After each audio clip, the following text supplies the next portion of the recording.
बघा, हे ना मस्तपैकी रानातून जाऊन बोंडू घेऊन आलेले आहेत, काजू बोंडू. तर त्याचं आता सरबत आपण करूया.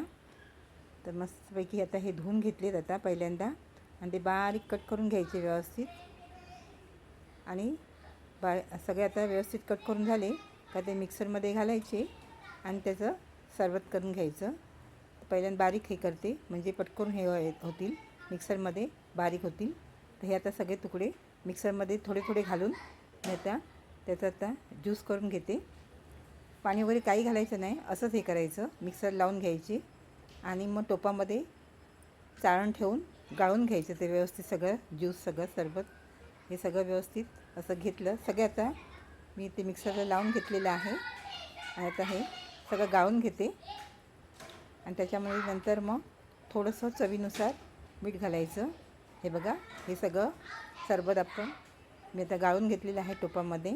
त्याच्यामध्ये थोडंसं चवीनुसार मीठ घालायचं आणि थोडासा मसाला घालायचा आणि ते व्यवस्थित सगळं ढवळून घ्यायचं, मिक्स करून घ्यायचं.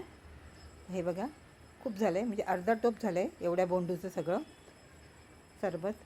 तर मी आता हे ग्लासमध्ये आता ओतून घेते सगळ्यांसाठी. तर हे बघा, खूप छान लागतं. तुम्ही पण असं करून बघा. तुम्हाला ही रेसिपी आवडली असेल तर नक्की लाईक करा. खूप छान लागतं हे सरबत, तुम्ही पण करून बघा.